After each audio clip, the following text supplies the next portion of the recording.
Ever since the late 19th century, our world's temperature has been rising due to carbon dioxide emission and other human activities. This is known as something called climate change. It has become a huge problem in our world, especially in the Arctic. Our plants and animals of the north are dying, and it might be too late unless we make a big change. How does climate change affect the biodiversity of the Arctic? What can we do to fix it?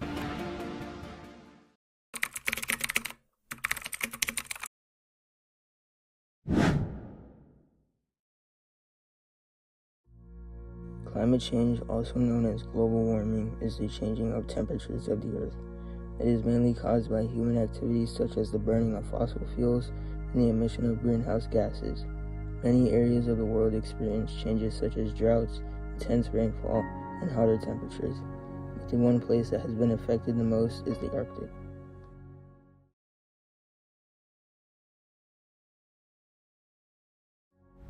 Ever since the production of greenhouse gases, the Arctic has been melting slowly but surely.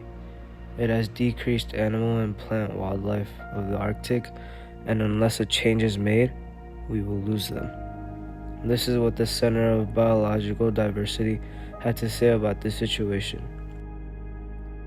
Observed ecosystem level changes in the Arctic include the disappearance of essential habitats, shifts in species, timing, and ranges, disruption of species relationships, declines in abundance, and looming extinctions.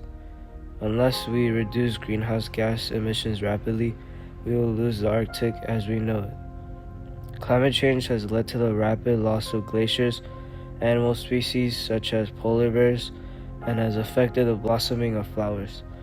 There are over 2,100 species of animals, plants, and microspecies in the Arctic that have been affected by climate change.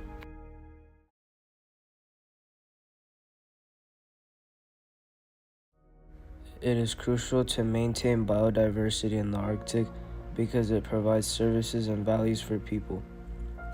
Temperatures in the Arctic are rising at an alarming rate, affecting the services and values. According to Aarhus University, they said, maintaining biodiversity in the Arctic is important for many reasons.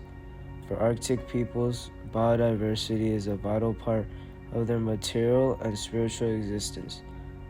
Arctic fisheries and tourism have global importance and represent immense economic value. Millions of Arctic birds and mammals that migrate and connect the Arctic to virtually all parts of the globe are also at risk from climate change in the Arctic, as well as from the development and hunting in temperate and tropical areas. These are now at stake.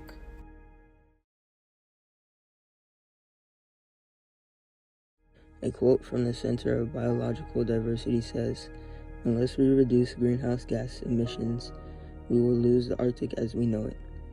Each year, 5,000 to 6,000 million metric tons of methane is released into the atmosphere. Methane is the main source of fuel for many industries and companies, and it is burning through our ozone more and more each year. With less ozone, the Earth will be severely affected by the sun's rays of heat melting away the Arctic. The ice melting will cause sea levels to rise, and coastal cities across the world will be underwater by 2050.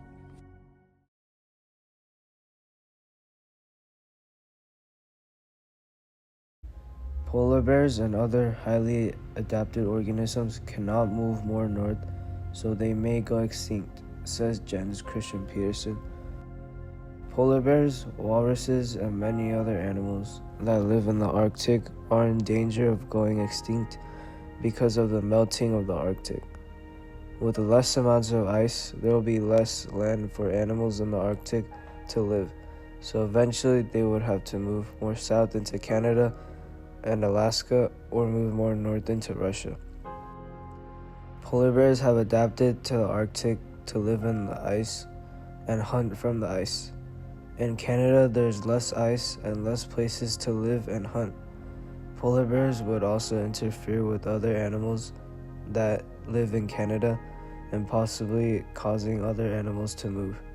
The melting of the Arctic also releases chemicals that have been trapped in the ice for millions of years, killing fish that live in the Arctic and all across the world.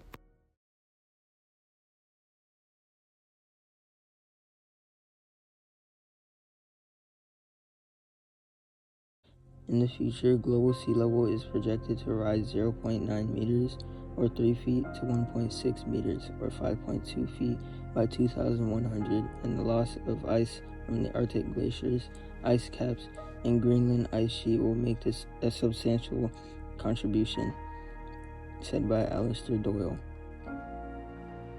Famous cities like New Orleans, USA, Venice, Italy, Bangkok, Thailand, and many more will be underwater within 2030 if a change isn't made. Rising sea levels aren't just affecting cities, they are also affecting whole countries.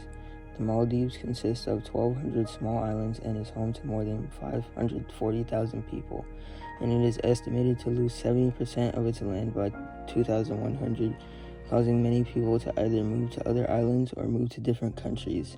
The same thing is happening to other Pacific islands and cities.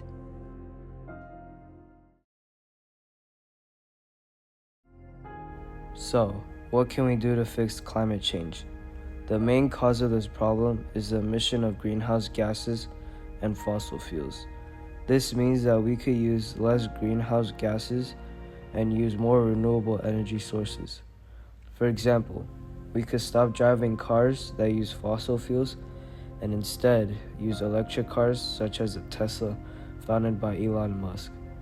Experts say it is a landmark piece of legislation that will drive down U.S. emissions of greenhouse gases by incentivizing the purchase of electric vehicles and energy-efficient appliances, and a quickening pace of renewable energy installations. Recent estimates suggest that the bill could lower U.S. greenhouse gases by as much as 1 billion tons per year by the end of 2030, says Chris Mooney.